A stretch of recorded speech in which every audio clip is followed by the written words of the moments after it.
drivers. There he goes. Was it Fittipaldi he came into contact with there, actually? Was it Zanardi or was it Fittipaldi? I'm not sure. I don't know, actually. We'll check that when we have another look. It looks like Adrian Fernandez, as you say, under that first one there, Jeremy, with the incident with Scott Pruitt, and that did look nasty. It's a shame we haven't been able to pick that up from a little earlier on in the accident to see exactly what happened. Now here's another angle with Zanardi. This was looking at that same incident, and again you can just see there on the right going past Adrian Fernandez's car. Now Zanardi, yes, in fact had got past Herta, you're right, so it looks as though it may well have been Christian Fittipaldi who hit Brian Herta there. Zanardi was able to get past both Herta and Blundell in that incident, so Zanardi's got himself up to 6th position now. The Italian, who went right down to the tail of the field, is now in 6th. Amazing stuff from the Italian.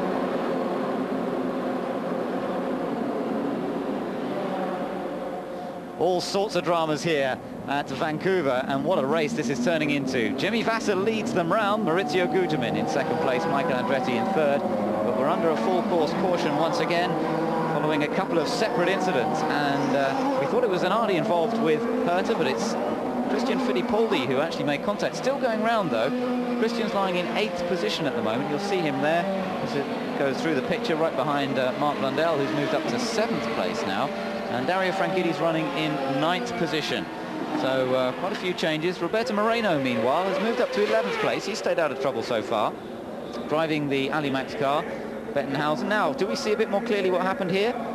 Well, it looks as they sort of tangled, spun, and then came the incident where he climbed over the top of Fernandez. That can't have been much fun for Adrian. And then Zanardi was able to take advantage of the fact that Blundell and Herta got held up by Fernandez going rather slowly on the inside, and there's a lot of debris to be picked up down there. Certainly, that was a very big accident indeed. Tough really to see what caused it or how the accident was initiated there, but certainly a wild ride for Scott Pruitt, and a pretty good view of the underside of the Reynard there for Adrian Fernandez. But good luck, those two are both okay. A couple of people making pit stops here. Brian Herta coming into the pits after that contact from Christian Fittipaldi. Boy, Herta has no luck at all, does he, it seems, in this game. He is on the lead lap still, and he is back in 13th position. And yeah, with 45 laps to go, he might be able to get to the end of this race without making an extra pit stop. So all might not yet be lost for Brian Herta. There's Adrian Fernandez's car being pushed away. A lot of damage to the back wing and rear gearbox area of that car, obviously, and that's put our second Mexican out of this race. Both Jourdain now and Fernandez both out of the event.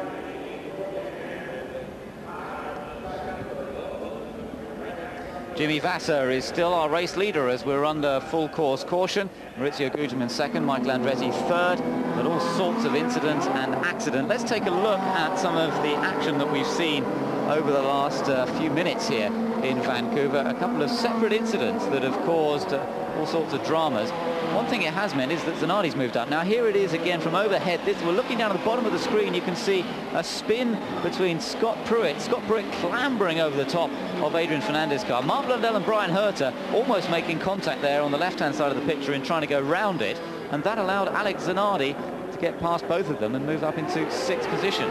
So that really was quite a remarkable incident indeed. A very tight circuit indeed. We've actually had we've had a race here already today, the Indy Lights race. Thankfully, it was quite an exciting race, but quite so much incident as that perhaps. We've got the winner of the Indy Lights race with us right now, Cristiana D'Amato. Cristiana, welcome, and just very briefly, tell us about your race and give us your view on that incident you just saw. Just for me, it looks like, of course, it was difficult to see, but for me, it looks like a Pruitt was trying to move over Fernandez and didn't work out perfectly, it looks like. But of course, it's difficult to see, but from what we can see here at the TV, that's my point of view. Now, Cristiano, you raced in the Indy Lights race earlier. How do you rate this track in terms of as a driver challenge? The track there's got some pretty difficult spots, like turn 2. It's the fastest turn of the track, and it's pretty bumpy out there. There's another bumpy part, is the braking through the last hairpin that leads you into this long pitch stretch. So those two particular places are the most challenging for the driver point of view, and also for setting up the car. But the track is, rather than those two places, the track is pretty smooth, the other places, and it's a fine track. I mean, I won here, so I think the track is just fantastic. Well, I think a man who thinks it's pretty fantastic as well at the moment is Jimmy Vasser. He's coming round to lead them to the green flag once again. We're looking at race underway on lap number 57 it'll be as they cross the line. We're over half distance and off they go again. Jimmy Vasser sets off. Maurizio Guterman chases him. Michael Andretti in third place. Gilles de Ferran is in fourth. And Greg Moore is in fifth place. But what about Alex Zanardi? What can he do? He's got some back markers in there as well. There's Greg Moore trying to get past Andre Ribeiro. There is Zanardi. We just saw him in the background ahead of Marc Blundell. And Zanardi really has got himself up with the leaders. Well, almost. He's got to get past a few more as Christian Fittipaldi, Dario Franchitti make it safely through the hairpin. And look at Alex back into that car, sliding around a lot. He made a big mistake there. I don't know if he's got a problem. Zanardi could have a problem. We've got Adrian Fernandez, though, down in the pits at the moment. That was a very scary moment. Was it worse in the car or when you watched the replay? Actually, I didn't feel much. I mean, it wasn't an impact or anything. I knew he was about me, but I have to tell you, I feel sorry for Scott because I was trying to stay away from him because I was not fighting with him. I was having a lot of problems with my car, so I opened a gap as much as I can to let him go, and unfortunately it didn't work. This is the problem to run in this type of track where there is not enough room, and the outside line of the track is there's a lot of marbles, and that's really a big problem. So I did my best, and I feel sorry for Scott in that situation. And guys, the car held up very nicely. The roll bar was torn up, but thankfully he's okay. Yeah, thank you.